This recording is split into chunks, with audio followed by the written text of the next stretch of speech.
కుస్తీ కళ్యాణి సోమవారం నుండి శనివారం వరకు సాయంత్రం 6:30 మన సన్ జెమినీలో. శీర్షాసనం వేస్తే వెంటనే అరిగిపోతుంది.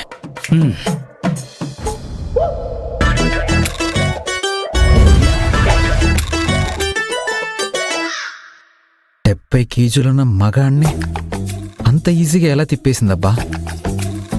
అది ఆడది కాదు, కంచు కరుడా.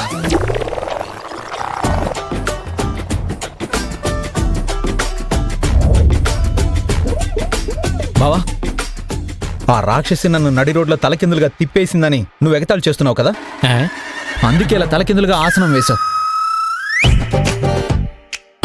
ఏంటేంటి, ఒక ఆడపిల్ల నడి రోడ్లో నిన్ను తలకిందులుగా తిప్పిందా? ఎవరు బామర్ది ఆ అమ్మాయి? నన్ను తిప్పడం ఏంటి, ఎవరో దారిని పోయే దానయ్య గారిని తిప్పేసింది. అయినా ఇప్పుడు ఆసనం ఎందుకు వేసావు? తిన్నదరక్క. సర్లే, ఇలాంటి ఆసనం ఏదో నీ గదిలో వేసుకో. ఇక్కడ వేస్తే నీ ఫ్లాష్ బ్యాక్ గుర్తొస్తుందా? నేను చెప్పానా, నీతో నేను చెప్పానా? నేను స్నానానికి వెళ్తున్నాను, నువ్వు వెళ్ళు.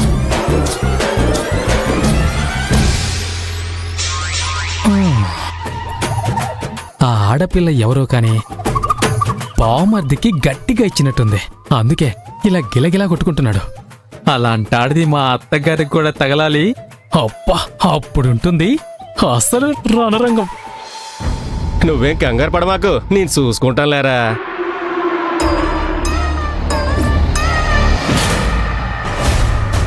అయ్యయ్యో, చూసుకొని నడవాలి కదా, దెబ్బలు తగులుతాయి. అసలే నాకు జాలెక్కువ. నీలాంటి అందమైన ఆడపిల్లలు పక్కనొచ్చుంటే బాగుంటుంది గాని ఇలా పక్కన పడిపోతే అస్సలు బాగుండదు. ఛీ వెధవా, ఆడపిల్ల కనబడితే చాలు వావి వరుస మర్చిపోతాడు.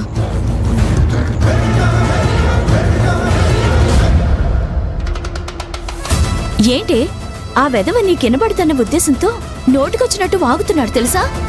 వాడేం మాట్లాడుతున్నాడో నాకు మొత్తం అర్థమవుతుంది.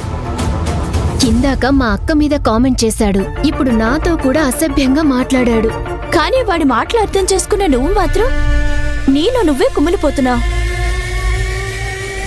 చెవులు నోరు ఇవ్వనా దేవుడు, ఎదుటివారి మాటలు అర్థం చేసుకునే తెలివి కూడా ఇవ్వకపోతే బావుండేదే. అంతా నా తల రాత, ఏం చేయను?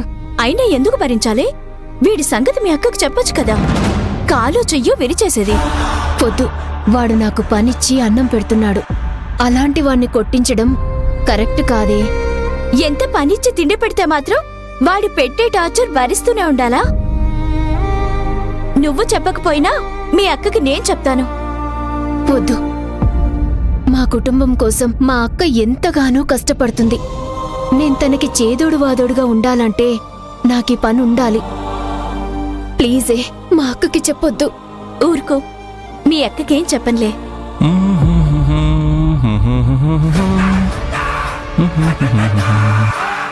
ఇదిగో లల్లి, పనుండి బయటికి వెళ్తున్నాను, 15 గంటలో మా ఫ్రెండ్ వస్తాడు, ఆడికి 10,000 ఇయ్యి.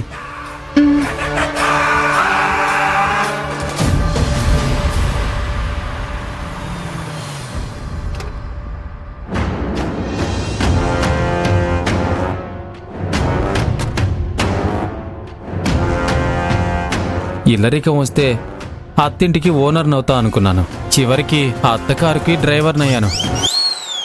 ఏయ్, మీ ఓనర్ని పిలు. నిన్నే పిలిచేది, మీ ఓనర్ ఎక్కడా? ఏయ్, మేమిద్దరం గొంతు చించుకొని అరుస్తుంటే